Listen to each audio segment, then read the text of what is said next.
Hi everyone, my name's Pete Krause with Modern Cardboard, and this is an in-between episode.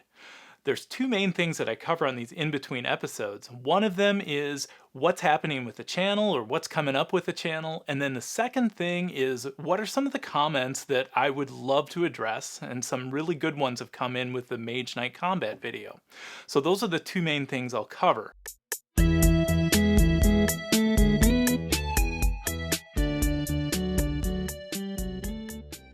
So I think one of the main questions that I've been getting has been, where have I been for the last 6 years? So I used to do videos back in 2013 and 2014 on YouTube under the name Modern Table Gamer, and I have since changed my name, and I'll get to that in a second. But what happened is in about 2014, my job title changed at work. And when that changed, I had to take on a little bit more responsibility and a lot more travel. And so I had to make that decision. Do I continue to do videos or not? And I knew I wasn't going to be able to give 100% of my effort into videos. It would have slowed down quite a bit. And I was just like, I don't think I can do both at the same time. And then learning the new job. Since then, my travel has decreased quite a bit. My job title and my role has changed at work. And so with that change, and this is long before COVID-19, that's changed everyone's job. But before COVID-19, my job changed. And so I started thinking about doing YouTube videos again. And that's really where my passion lies. My passion is with board games and video production. And I marry the two together and try to put some videos together. The name change that I came up with from Modern Table Gamer of the past to Modern Cardboard came about when I was just thinking about Modern Table Gamer. The name Table Gamer has a lot of connection to gambling. When people say table games, at least in the US, you think a lot of times of Las Vegas, roulette, blackjack, craps. And so I thought, well, let's tweak that name a little bit. And, I love the word modern. I think the videos that I make are a little different. They're more on the modern side, maybe. It's a little different way of presenting information. Yeah, so I know there's a lot of cardboard names out there in YouTube in the board gaming hobby, but I think cardboard really fits the hobby really well. So that's where Modern Cardboard came from.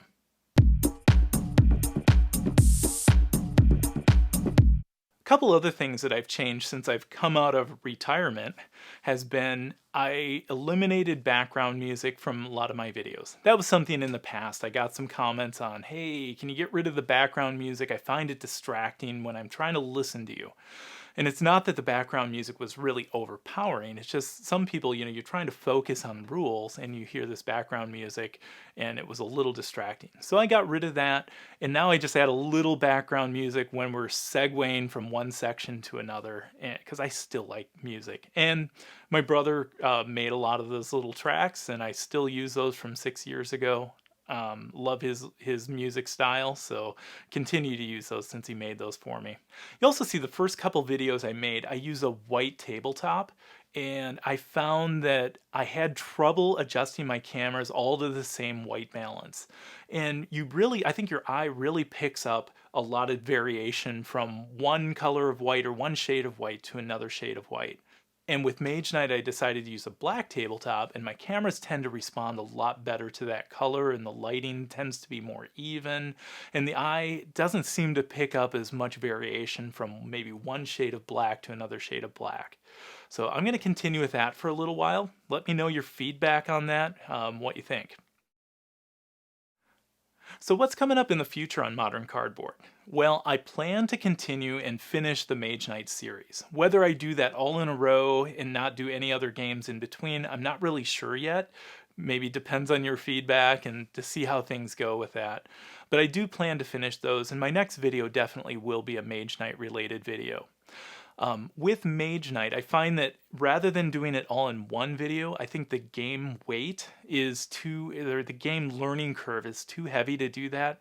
You need it kind of in these bite-sized chunks, like Combat ended up being a 35-minute video, and don't really want to go too much longer than that. I think a lot of times combat is the meat of the game, and a lot of people are asking about combat, so that's one I decided to focus on.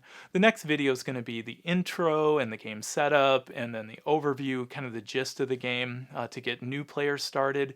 And then there'll be other videos like player versus player combat, and then using cards and how to use your influence, how movement works, those types of things.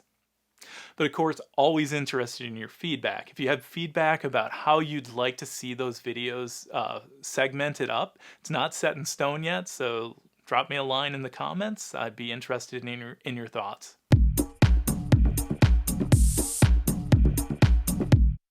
So now it's time to look at a few comments that have come in that I'd just like to address and point out. Some of it's like, hey Pete, you need to maybe clarify this a little bit more, or your video didn't quite hit this strong enough.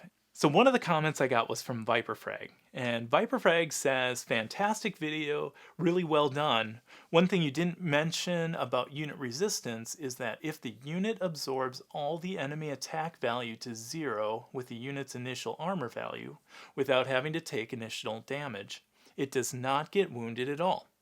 So with that, I put together a little additional footage to expand the video. Now I can't go back and tweak my YouTube video without completely removing it and uploading it.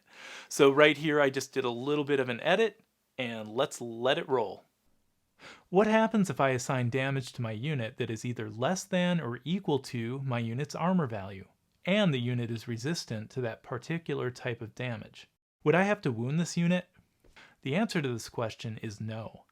Let's look at an example. Goldix decided not to block the Wolf Riders, so he moves on to the assign damage phase. Goldix decides to assign all 3 damage to his Guardian Golems, who fortunately have physical resistance. Since the damage to be assigned from the Wolf Riders was equal to the armor value, Goldix can assign all of the damage to the Guardian Golems without wounding them. For another example, let's say Goldix was in combat with 2 Wolf Riders, and he didn't block either of them in the block phase. In this case, Goldix would be able to assign the damage from only 1 Wolf Rider to his Guardian Golems, as you can only assign damage to a unit once per combat. And he would have to assign the damage from the other Wolf Rider to his hero. So another comment that I got was from Les Andrews, and he says, love the video. For the last battle, it would have been better to assign the 7 damage to both the Foresters and the Golems. Let the Foresters take first 4 damage, then the Guardian Golems take the remaining 3 damage with no wound. And I thought, you know what? That's actually better. It's better strategy. And I don't get into a lot of strategy in the videos. However, that one really makes sense. So put together a little bit of an addendum to the video, and again, let's let it roll. He discards the gargoyles and then moves on to the deal damage phase to take the 7 damage from the unblocked werewolf. He decides to assign his foresters 4 damage, and then assigns the remaining 3 to his guardian golems, who absorb this damage without taking a wound. This is because they have physical resistance and the damage did not exceed their armor value.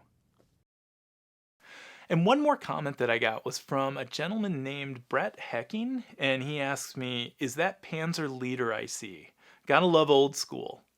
And I think Brett's referring to a game that's sitting behind me here. And let me grab it. And that is Panzer Leader. This is a game that I picked up at a flea market, I don't know, 4 or 5 years ago. And this is I live in Ohio, so this is at a flea market called, actually Treasure Isles. There's a whole flea market center between Cincinnati and Dayton. And this is one I got there, and I think it was maybe $5 or $7. But this game is awesome. This game is heavy. I think it's from 1971, I want to say, or 74, something like that. I really like it. I haven't got to the table too much, but when I do read through the rules and relearn it, it's pretty intense.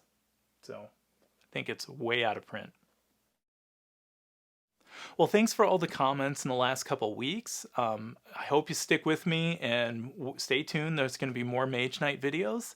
And just remember to tell your friends about my videos and like, subscribe, and I'll see you either on Board Game Geek, at a game convention, or somewhere else. So leave me a comment, let me know how things are going, let me know what you'd like to see, let me know if you have feedback for me, what you'd like to see change, what sucks, what needs to be better, all that stuff. So thanks a lot, have a good one, bye.